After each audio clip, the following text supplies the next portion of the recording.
Sanibonani, welcome back to enye video. Ngiyabonga kakhulu kunjoyina. Thank you very much for uthando lakho ne-support. Ngiyabonga kakhulu. Ungakhohlwa ukusubscribe mangabe kwenza njalo. Please do subscribe, like i-video, share i-video. Ubuke nalawo ma-ads kubalulekile kakhulu. Ngiyabonga kakhulu kwababuka ama-adverts bafowethu. Thank you so much. Iyakhula i-channel.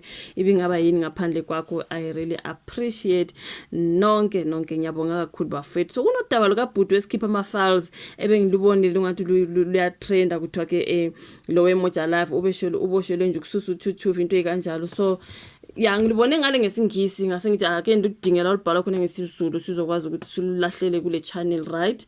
Mina angazi ukuthi I think ngiyabuka i-video ka one of my colleagues uNtando Mamdletshe Gwala bekhuluma ukuthi hayi yabona ke laba abasebenza kaMoja Live skip ama-files kuze wojubjubu ngale kuze woxolana ukhumalo ngale bonke nje bana ama-case bavulela ama-case kwenzakalani lapha kaMoja Live. Ngahleka ngedwa nje while I was watching i-video kaNtando bafowethu, but she's telling the truth ngoba bonke nje ungabheka woxolana ikhumalo oxolani Maphanga ojubjub wonke lama presenters akwaMoja Live bafethu ahleli nje kungama case phansi naphezulu. Manje sesibuya kulo wesikhipha ama-files naye ke phela is the presenter there. Who's the recent one again?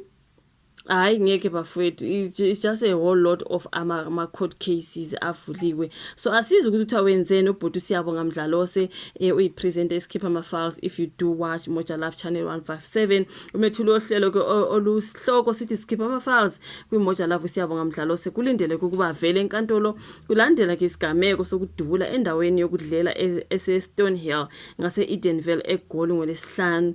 So iphepha lithola ukuthi uSiyabonga uboshwe ngenxa yezinsolo zokudubula kule ndawo ebigcwele ichicima.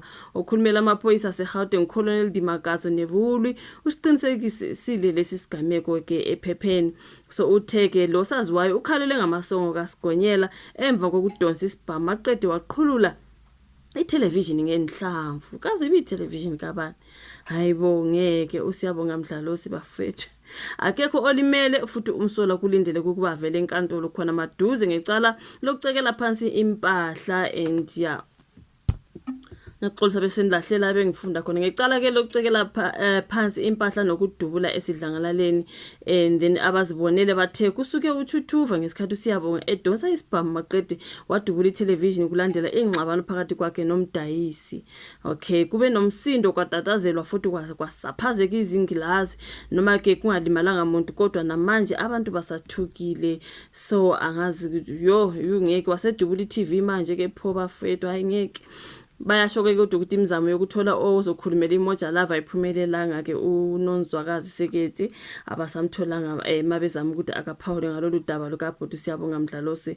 It's a whole lot. Okay, indaba ke sikhulume ngojubjubu engibona abantu abaningi just because he's also one of the presenters ebengikhuluma ngabo ukuthi hey ama-presenters angale kaMoja Live wonke aphansi naphezulu ama-court case bengidinga igama likajubjubu. Kodwa ke ngoba ngiye ngabona ke esitorini sakhe abantu bebuzana ukuthi ujubjubu wayijoyina i-MK Party wasephelela phi nge-MK Party ngoba ukuthi hayibo wazi wathula kubhuti wangathi nje akasekho eqenjini. What's going on? I think ngibona abantu nje abambalwa bezibuza ukuthi usakhona yini ujubjubu ku-MK Party noma mhlambe cha babhale ngesingisi kodwa njengoba ngizofunda but Jubjubu silence fuels speculation on MK Party loyalty. South Africans are questioning whether the TV host and rapper Molemo Jubjubu Maruganye is still a supporter of the Umkhonto weSizwe Party as his silence coincides with the party's escalating internal conflicts.